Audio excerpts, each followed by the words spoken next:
Good morning, everybody. Good morning. Good morning. And welcome.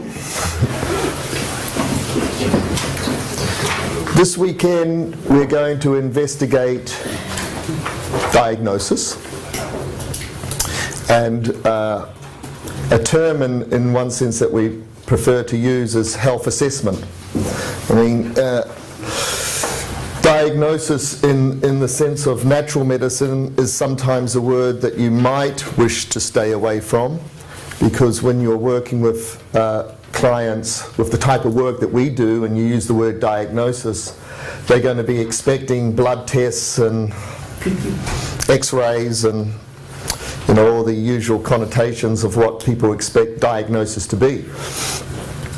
And there's a big difference between East and West here. Right? As you know, when you go to a doctor, their diagnosis is basically going to be based on blood tests and, you name it. There's about, the usual 6 to 7 things that they're going to do. Right? And as you know, if they all come back, okay, the doctor's going to say to you, well, there's nothing wrong with you. And of course, they went to the doctor in the first place because they're not feeling well. Well, that's, as you know, that happens quite a bit. Their cholesterol levels are okay, and their T4 is okay, their thyroid is okay, but they're simply not feeling very well at all. So, the cliche is the doctor's going to say, well, it's all in your head, isn't it? So that's the difference between what the medical profession does, and they're brilliant at that, and that's appropriate. Right? Sometimes, for me, what's not appropriate is endless amounts of X-rays, and that's pretty deadly stuff you're dealing with there, all those radiations. Right? But the type of work that we're going to be doing is based on an understanding of the way a person feels. You're the greatest doctor on earth.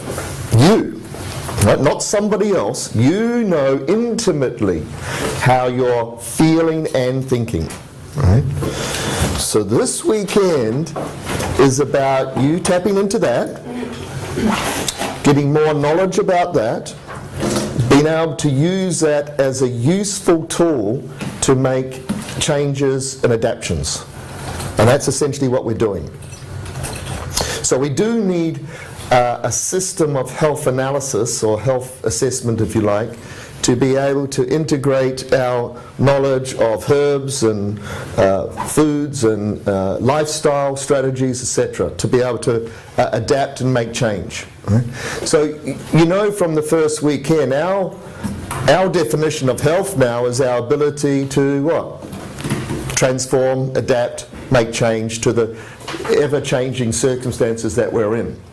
That's what we're basically calling, health and vitality. Right? So from a Taoist perspective, of course, one of the prime causes of disease is when we step out of the patterns of nature. When we step out of those, I don't like to use the term laws of nature. I like to, because that has connotations like a moralistic connotations. I like to use the word the rhythms of nature.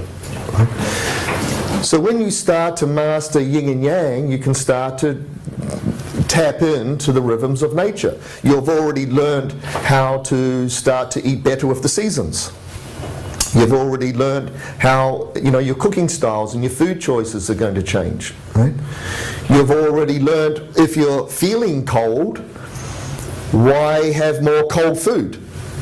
Right? So that's a big quantum leap for a lot of people, in the sense that suddenly now food has temperatures to it and energetic movements. Some foods go inside the body, some foods take heat out of the body.